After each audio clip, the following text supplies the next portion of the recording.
Hello and welcome student. In this series of anatomy and physiology of earth form, we will discuss about excretory system of earth form. The main excretory organ of earth form is nephridia. It is analogous of kidney which is present in vertebrate. जैसे कि humans में या vertebrates में kidney present होती है as a excretory organ excretion की process के लिए, वैसे ही अर्थ फॉर्म के अंदर भी एक्सक्रीशन के लिए नेफ्रीडिया प्रेजेंट होता है. ठीक है, अर्थ फॉर्म के अंदर जो नेफ्रीडिया प्रेजेंट होता है वो तीन प्रकार के नेफ्रीडिया प्रेजेंट होते हैं. That is pharyngeal nephridia, integumentary nephridia, septal nephridia, जिसे टिपिकल नेफ्रीडिया भी कहा जाता है. तो यहाँ पर हम एक कॉमन या हम एक टिपिकल नेफ्रीडिया का स्ट्रक्चर देखते हैं जिसमें कौन कौन से पार्ट होते हैं उसके बारे में डिस्कस करते हैं. जो नेफ्रीडिया होता है ये कैसा होता है? लॉन्ग ट्यूबुलर स्ट्रक्चर होता है, साथ साथ में ये पोरस होता है. ठीक है, हाईली कॉइल्ड होता है, ट्विस्टेड होता है, जैसे कि आप यहाँ पे as you can see in the figure of septal nephridia और नेफ्रीडिया. तो it consist this part in which tubular structure is there. तो ट्यूबुलर स्ट्रक्चर जो होता है ये जो दूर की तरफ दूर जो होता है ट्यूबुलर कॉइल्ड स्ट्रक्चर, इसे कहते हैं डिस्टल ट्विस्टेड लूप. एंड जो पास में होता है उसे कहते हैं प्रॉक्सिमल लिम्ब, या इसे प्रॉक्सिमल हम डिस्टल इसे लिम्ब भी कहते हैं, इसे हम प्रॉक्सिमल लिम्ब भी कहते हैं क्योंकि ये पास में. इसके बाद अंदर की तरफ जो आप रेड कलर से देख पा रहे हो that is inner loop.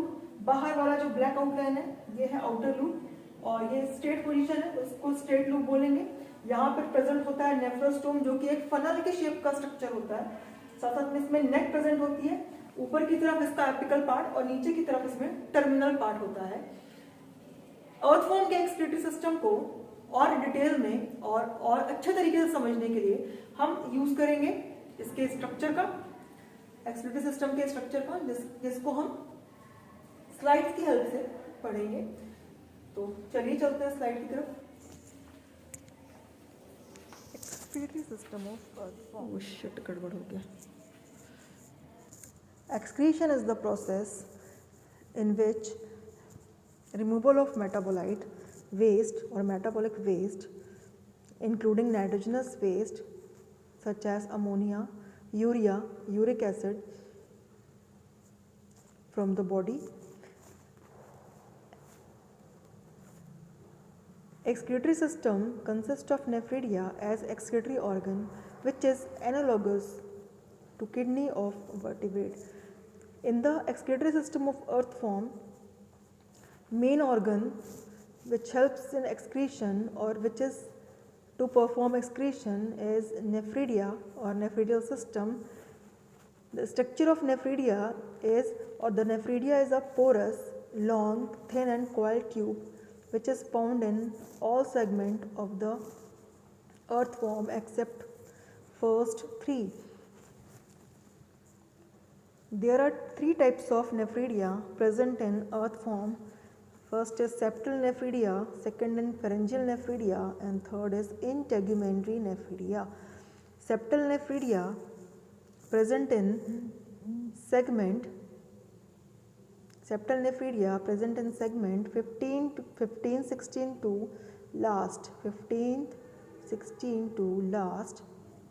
Pharyngeal nephridia present in 4, 5 and 6 segment, and integumentary nephridia present all over the body of earth form except segment number 1, 2 and 3. और हम बोल सकते हैं कि स्टार्टिंग के 3 सेगमेंट में इंटेगुमेंट्री नेफ्रिडिया एब्सेंट होता है. अब हम जब नेफ्रिडियल सिस्टम की बात कर ही रहे हैं तो हम बोल सकते हैं यहाँ पे कि जिस तरह से ह्यूमन में या वर्टिब्रेट में किडनी मेन ऑर्गन होता है एक्सक्रीशन के लिए, उसी तरह से अर्थ फॉर्म की बॉडी में या अर्थ फॉर्म के अंदर एक्सक्रीटरी सिस्टम के लिए मेन एक्सक्रीटरी ऑर्गन होता है नेफ्रिडिया. तो एक टिपिकल नेफ्रिडिया का स्ट्रक्चर किस तरह से होता है उसको हम पढ़ते हैं. ठीक है, एक टिपिकल जो नेफ्रिडिया है उसका स्ट्रक्चर किस तरह से है उसके बारे में हम डिस्कस करते हैं. इसको पढ़ने के पहले हम देखते हैं कि जो नेफ्रिडिया होता है या जो नेफ्रिडियल सिस्टम है 3 तरह के, वो कहाँ कहाँ लोकेटेड होते हैं अर्थ फॉर्म की बॉडी के अंदर. फर्स्ट जो नेफ्रीडिया है दैट इज फेरेंजियल नेफ्रीडिया. इसको फेरेंजियल नेफ्रीडिया क्यों कहते हैं? क्योंकि it is located in region where pharynx is present. Pharynx is present in the segment number 4, 5 and 6. तो ये उसी पोजीशन पे है, उसी जगह पर है, इसलिए इसको हम फेरेंजियल नेफ्रीडिया कहते हैं.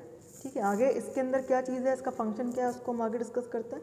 पहले हम लोकेशन देख रहे हैं डिफरेंट टाइप्स ऑफ नेफ्रीडिया की. इंटेग्यूमेंटिक नेफ्रीडिया ये प्रेजेंट होते हैं ऑल ओवर द बॉडी, लेकिन क्लैटेलर रीजन में ये कैसे होते हैं, बहुत ज़्यादा मात्रा में प्रेजेंट होते हैं, इनका नंबर बहुत हाई होता है. इसके बाद सेप्टल नेफ्रीडिया होता है. सेप्टल नेफ्रीडिया जो है ये भी प्रेजेंट होते हैं, या इनकी प्रेजेंस कहाँ से शुरू हो जाती है, सेगमेंट नंबर 15 टू सेगमेंट 16, और ये लास्ट सेगमेंट तक चलते हैं. ठीक है, अब इसके बाद हम बात कर सकते हैं टिपिकल नेफ्रीडिया की, कि उसका स्ट्रक्चर किस तरह से होता है. यहाँ पे ये सेप्टल नेफ्रीडिया का स्ट्रक्चर है. हम पहले सेप्टल नेफ्रीडिया के स्ट्रक्चर के बारे में पढ़ते हैं, फिर इसके बाद देखते हैं कि इसमें इसका फंक्शन क्या क्या है, किस तरह से एक्सक्रीशन के अंदर जो वेस्ट है उसको किस तरह से कलेक्ट करता है, कहाँ पर ले जाकर छोड़ता है, उसके बारे में हम डिस्कस करेंगे. एक टिपिकल सेप्टल नेफ्रीडिया के स्ट्रक्चर के बारे में बात करते हैं. तो सबसे जो मेन इसका स्ट्रक्चर है या मेन जो पार्ट है इसका वो होता है नेफ्रोस्टोम. ये एक फनल लाइक ऑर्गन होता है, फनल लाइक स्ट्रक्चर है, ये वेल डेवलप होता है. साथ साथ में ये कहाँ प्रेजेंट होता है, इसके अंदर क्या क्या चीज़ें होती हैं, इसके अंदर सीलेटेड ओपनिंग होती है. ठीक है, इसके अंदर क्या होती है, सीलेटेड ओपनिंग होती है, जो कहाँ पर जाकर ओपन होती है, सीरोमिक कैविटी के अंदर. सीलेटेड ओपनिंग ओपन कहाँ होगी, सीरोमिक कैविटी के अंदर. इसके बाद इसकी बॉडी की बात करते हैं. तो इसकी जो बॉडी है, ठीक है, ये बहुत ही कॉइल्ड आप देख पा रहे हो स्ट्रक्चर है, tubular and highly coiled structure होता है. ठीक है, तो इसमें एक होता है स्ट्रेट लोब जो छोटा होता है, ये स्ट्रेट लोब है. ठीक है, किस तरह का होता है, ये छोटा होता है. इसके बाद इसमें एक ट्विस्टेड लोब होता है पूरा तरीके से. तो ट्विस्टेड लोब को दो भागों में डिवाइड कर दिया गया है, डिस्टल ट्विस्टेड लोब जो दूर है, और एक प्रॉक्सिमल ट्विस्टेड लोब जो कि पास की तरफ होता है. ठीक है, टर्मिनल पार्ट होता है, साथ साथ में एपिकल पार्ट भी होता है. इसके अंदर ट्रैक्ट प्रेजेंट होते हैं, सीलेटेड ट्रैक्ट है, मतलब इसके अंदर दो जो लूप है, इसके अंदर एक इनर लूप होता है और एक आउटर लूप होता है. जिस तरह से आप स्ट्रक्चर में देख पा रहे हो, पोरस स्ट्रक्चर होता है बहुत ज़्यादा, ये आप देख सकते हो. टिपिकल सेप्टल नेफ्रीडिया का स्ट्रक्चर है. सेप्टल नेफ्रीडिया की प्रेजेंस कहाँ पे है भाई, सेप्टल नेफ्रीडिया प्रेजेंट होता है और it is attach to integumental और it is attach to intersegmental structure. ये इंटरसेगमेंटल स्ट्रक्चर से अटैच होता है. इसकी पोजीशन होती है 15, 16 टू लास्ट सेगमेंट. ठीक है, इसको हम कहते हैं एंडोनेफ्रिक नेफ्रीडिया. इसे हम क्या कहते हैं, एक और नाम है इसका एंडोनेफ्रिक नेफ्रीडिया भी इसे हम कहते हैं. अब ये नेफ्रीडल सिस्टम जो होता है, ये सेप्टल नेफ्रीडिया, इनका नंबर कितना होता है, इनका नंबर होता है अप्रॉक्स 80 to 100 पर सेगमेंट. ये सेप्टल नेफ्रीडिया है. ठीक है, यहाँ पे सेप्टल नेफ्रीडिया प्रेजेंट है और इनका नंबर कितना होता है 80 to 100 पर सेगमेंट. ठीक है, 80 to 100 पर सेगमेंट होगा. अब ये क्या करते हैं, ये कलेक्ट कहाँ से करेंगे वेस्ट मटेरियल, ब्लड से तो कलेक्ट करेंगे ही करेंगे. ठीक है, ब्लड से क्या करते हैं, वेस्ट को कलेक्ट करते हैं. ठीक है, कौन कलेक्ट करता है, जो फनल की तरह स्ट्रक्चर दिख रहे हैं नेफ्रोस्टोम, वो क्या करता है, उसमें जो सीलोमिक स्ट्रक्चर होता है. ठीक है, सीलोमिक ओपनिंग होती है, उससे क्या होता है, जो वेस्ट है वो कलेक्ट होता है और वो उसको कहाँ थ्रो कर देता है, कहाँ छोड़ता है जाकर उसको वो जाकर सीलोमिक कैविटी, उसको जाकर वो इंटेस्टाइन में छोड़ता है. उसको जाकर वो कहाँ छोड़ देता है, इंटेस्टाइन में ले जाकर ड्रॉप कर देता है. जब वो इंटेस्टाइन में ले जाकर उसको ड्रॉप करता है तो वहाँ पे क्या होता है, ब्लड जो वेस्ट होता है वो कहाँ चला जाता है.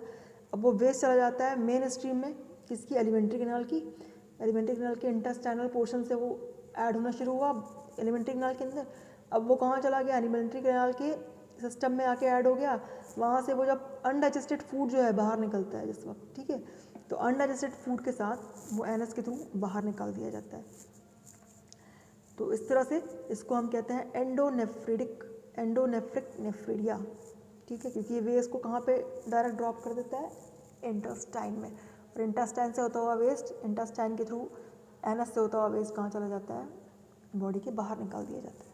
इसके बाद जो नेक्स्ट नेफ्रीडिया है दैट इज़ फेरेंजियल नेफ्रीडिया. तो फेरेंजियल नेफ्रीडिया की जो पोजीशन है, ठीक है, फेरेंजियल नेफ्रीडिया की जो लोकेशन है, पोजीशन है, इट इज़ लोकेटेड और सिचुएटेड इनटू 4, 5 एंड 6 सेगमेंट. ठीक है, और as you can see in this figure it is present in और it is found in pair. ये कैसे होते हैं, पेयर्ड होते हैं, दो आप देख सकते हो दोनों तरफ. नंबर कैसे होता है, एक तो ये बंच में, टफ्ट में, ठीक है, कैसे हैं ये, बंच में, टफ्ट में है, तो ईच बंच में अप्रोक्सीमेटली 100 नेफ्रीडिया प्रेजेंट होते हैं, फेरेंजियल नेफ्रीडिया। ठीक है, ये तो इनका नंबर भी बहुत ज़्यादा नहीं होता, इनका नंबर भी बहुत ज़्यादा मात्रा में नहीं होता है। अब इसमें क्या काम क्या है इसका, और इसमें क्या चीज़ ऐसी है जो इसको सेप्टल नेफ्रीडिया से डिफर करती है। तो एक चीज़ इसमें कम होती है जो सेप्टल नेफ्रीडिया में प्रेजेंट होती है, इसमें नेफ्रोस्टोम मतलब कि ये जो फनल की तरह स्ट्रक्चर है दैट इज़ एब्सेंट। ठीक है, ये एब्सेंट होता है, आपको ये डिफरेंस में लिखना पड़ सकता है। तो pharyngeal nephridia lack nephridiostome. Pharyngeal nephridia का काम क्या है, कैसे कलेक्ट करेगा वेस्ट, ये क्या करता है, ये ब्लड से इस वाले पोर्शन पे जिधर ये प्रेजेंट है 4th, 5th and 6th, blood से क्या करता है, सारा का सारा वेस्ट मटेरियल कलेक्ट करता है और इसको कहाँ छोड़ देता है, फेरिंग्स के अंदर छोड़ देता है। अब आपको ऑलरेडी ये पता है क्योंकि हम पढ़ चुके हैं एलिमेंट्री कैनाल के बारे में।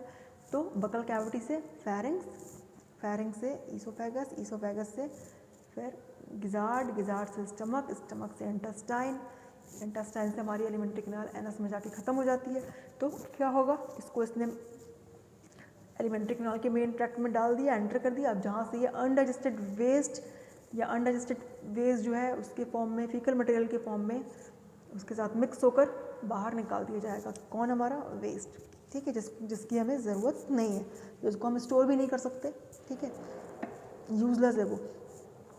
तो ये काम होता है किसका, फेरेंजियल नेफ्रीडिया का। इसको हम एंटीरोनेफ्रिक नेफ्रीडिया भी कहते हैं या फिर इसे हम एंडोनेफ्रीडिया भी कहते हैं। इसके बाद जो नेक्स्ट नेफ्रीडियल सिस्टम है that is integumentary nephridial system. Integumentary का मतलब होता है स्किन, इंटेग्यूमेंट्री मतलब कि कवरिंग से रिलेटेड है। तो इंटेग्यूमेंट्री नेफ्रीडिया की पोजीशन क्या है भाई, इंटेग्यूमेंट्री नेफ्रीडिया प्रेजेंट होता है स्टार्टिंग के 3 जो सेगमेंट हैं उसको छोड़कर ऑल ओवर द बॉडी और all the segment integumentary nephridia is present, क्योंकि ये जो कवरिंग होती है ना स्किन उसमें प्रेजेंट होता है। ठीक है, और इसका जो मैक्सिमम नंबर होता है, वैसे तो नंबर कितना होता है इसका, एक सेगमेंट में, ईच सेगमेंट में, एक सिंगल सेगमेंट में ये 200 से 250 की रेंज में होता है। ठीक है, लेकिन ये क्लैटिलर रीजन में बहुत ज़्यादा मात्रा में होता है, इसलिए इसको कहते हैं फॉरेस्ट ऑफ इंटेग्यूमेंट्री नेफ्रीडिया। ठीक है, क्लैटिलर रीजन को क्या कहते हैं, फॉरेस्ट ऑफ इंटेग्यूमेंट्री नेफ्रीडिया। अब ये जो नेफ्रीडिया होता है इसके अंदर भी नेफ्रोस्टोम एब्सेंट होता है बेटा, ये ध्यान रखना, नेफ्रोस्टोम एब्सेंट होता है। और ये क्या करता है, ये भी ब्लड से वेस्ट कलेक्ट करता है, और क्योंकि ये ओपन कहाँ होता है, ये बॉडी से वेस्ट कलेक्ट करता है और ओपन होता है डायरेक्टली स्किन की सरफेस पे, तो ये वेस्ट को सीधे बॉडी से बाहर निकाल देता है। ठीक है, ये डिफरेंस है सेप्टल नेफ्रीडिया, फेरेंजियल नेफ्रीडिया और इंटेग्यूमेंट्री नेफ्रीडिया में। तो ये वेस्ट को सीधे बॉडी के से आउट कर देता है, बॉडी से बाहर निकाल देता है डायरेक्टली। ठीक है, पोर्स जो है ओपन होते हैं बॉडी के आउटसाइड पे, आउटर सरफेस पे, इसलिए इसको क्या कहते हैं, एक्सोनेफ्रिक नेफ्रीडिया। अब हम फिजियोलॉजी की थोड़ी सी बात कर लेते हैं। फिजियोलॉजी के अंदर देखो, जो हमारा अर्थवॉर्म है ये यूरियोटेलिक होता है, इसमें यूरिया होता है 40%, 20% अमोनिया और 40% अमीनो एसिड होता है। जब रेनी सीजन होता है, जब एक्सेस अमाउंट में वाटर अवेलेबल होता है, तो इसका एक्सक्रीटरी मटेरियल ये क्या एक्सक्रीट करता है, ये अमोनिया को एक्सक्रीट करता है। लेकिन जब ये नॉर्मल कंडीशन में होता है, जब वाटर की अवेलेबिलिटी नॉर्मल होती है, उस वक्त ये इसका सारा नाइट्रोजनस वेस्ट काय में कन्वर्ट हो जाता है, यूरिया में कन्वर्ट हो जाता है। तो ये यूरियोटेलिक एनिमल होता है। साथ साथ में इसके अंदर क्लोरागोगन सेल प्रेजेंट होती है। ठीक है, कौन सी सेल, क्लोरागोगन सेल प्रेजेंट होती है, जो कि किसके होमोलोगस होती है, लिवर के होमोलोगस होती है। लिवर क्या करता है, ग्लाइकोजन को स्टोर करता है, वैसे ही क्लोरागोगन सेल भी किसको स्टोर करती है, ग्लाइकोजन को स्टोर करती है। तो ये यूरियोटेलिक है, जितना भी नाइट्रोजनस वेस्ट है सारा यूरिया के फॉर्म में बाहर निकाल दिया जाता है बॉडी से, किसके थ्रू, नेफ्रीडियल सिस्टम के थ्रू, जो अभी हमने डिस्कस किया। अब हम अपने नेक्स्ट वीडियो में पढ़ेंगे सर्कुलेटरी सिस्टम ऑफ